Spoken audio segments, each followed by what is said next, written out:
You thought about it, maybe at 10 p.m. after a bad practice, maybe in the car on the way home when your kid didn't say a word, maybe after the third month in a row where they didn't get moved up, didn't get more minutes, didn't get anything. You've thought about leaving your club, and then you talked yourself out of it. Because what if you're wrong? What if you pull them and that's the moment everything was about to turn? What if you damage a relationship with a coach? What if you make a decision out of frustration and 6 months later you're sitting in the same seat at a different club, feeling the exact same way? That fear of being wrong keeps more families stuck than almost anything else. Today I want to give you a framework, 5 real factors to actually evaluate, so that when you make this decision, you make it with clarity, not emotion. Reassuring, because both decisions, staying and leaving, can be right and both can be wrong. The goal isn't to leave, the goal isn't to stay, the goal is to know. Factor 1, development. And I want to be specific here, because most parents say, my kid isn't developing, and what they mean is, my kid isn't playing more. Those are two different things. Development is your player getting better? Are they technically sharper than they were 6 months ago? Are they making decisions faster? Are they being coached, actually coached, with feedback that's specific, consistent, and building something? Here's the honest question you have to sit with. Can you point to something your child does better today than they did at the start of the season because of what this club taught them? If the answer is yes, that matters a lot. If the answer is I don't know or not really, that's data, not a verdict, data. Factor 2, playing time. And I called it playing time reality for a reason. Reality means you've been honest with yourself. Not just about how much your kid plays, but about why. Is your player sitting because the coach has a clear pecking order and your child hasn't cracked it yet, but there's a clear path? That's different from sitting because a coach has written them off, plays favorites, or frankly just doesn't see them. Here's what I'll say. Limited playing time is not automatically a red flag.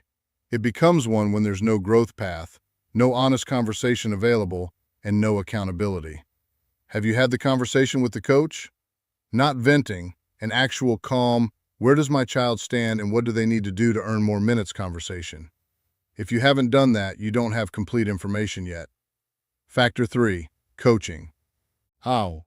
This one hits different for me, because I know from experience that the coach relationship is often the whole game. A great coach in an average club will almost always outperform an average coach in a great club. What you're evaluating here isn't whether the coach is hard on your kid. Hard is fine. Hard builds players. You're evaluating whether the coach sees your child, whether they communicate with intention, whether they create an environment where the player can fail, learn, and try again. A coach who embarrasses players, who plays politics, who has favorites with no merit behind it, who never acknowledges improvement. That's not hard. That's corrosive. Your kid can feel the difference. Ask them, not, do you like your coach? But do you feel like your coach believes in you? That answer will tell you a lot. Factor 4, exposure. Now, I'll be real. This one matters, but it might matter less than you think at younger ages, and more than clubs will admit at older ages. Exposure means, is your child in environments where the right people can see them? Are you playing in tournaments and leagues where college coaches, scouts, or higher-level teams actually show up? If your player is 12, exposure is not the conversation. Development is. But if your player is 15, 16, going into that recruiting window, the club's platform matters. The connections matter. Where you play matters. The question is, does your current club give your player a real runway to be seen by the people who need to see them? Factor 5, and this one gets skipped the most. Happiness. Not are they happy every single day. That's not the standard. There will be hard days, hard weeks, hard seasons. That's part of it. What you're listening for is whether your child wants to go. Do they still love the game? Are they energized by competition, or are they grinding through something that feels like a job they hate? I've talked to parents whose kids went from lighting up on the way to training to dreading it, and the parents kept going because they thought they were pushing through something.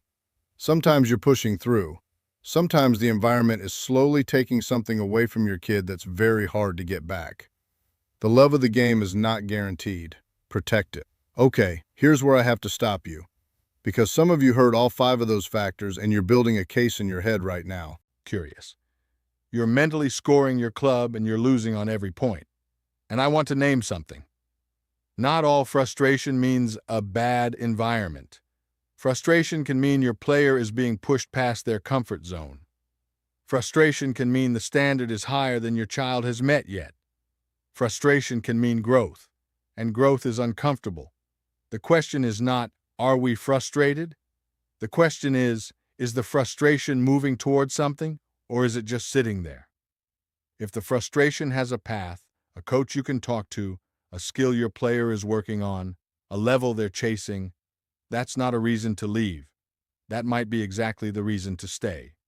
If the frustration is circular, same issues, no accountability, no conversation available, no path forward, that's different. The difference between those two things is the whole decision. Now, here's where I want to show you something practical. I built a tool specifically for moments like this. It's called the Soccer Parent Advisor. What it does is simple. It walks you through these exact factors: development, playing time, coaching, exposure, happiness, and it asks you questions, real questions, specific to your situation. And then it reflects back what you said, not to make the decision for you, but to help you see your own thinking more clearly. Because sometimes you know what the right answer is. You just need something to organize the noise. I've had parents come back and say, I thought I was going to leave after using it, and I stayed, and it was the right call. I've had parents say the opposite. The tool doesn't push you in either direction. It helps you think. The link is in the description. It's the Soccer Parent Advisor. Take 10 minutes with it before you make any move. Look, this decision is hard because you love your kid. That's not a weakness. That's actually why you're here watching a video about how to think through it instead of just blowing everything up in a parking lot conversation. But love isn't enough to make the decision. You need clarity. So here's what I want you to do before you make any move. Go through the 5 factors. Be honest, not defensive of the club, not defensive of your kid. Honest. Ask the hard questions. Have the conversation with the coach, if you haven't, and then use the GPT to get your thinking organized. Make the decision with clarity, not emotion. Your kid deserves a parent who makes the call for the right reasons, whatever that call is. If this video helped you, share it with another soccer parent who's sitting in that same uncertainty. They need this framework too. And if you want to go deeper into navigating the youth soccer system as a parent, subscribe. That's exactly what we do here. I'll see you in the next one.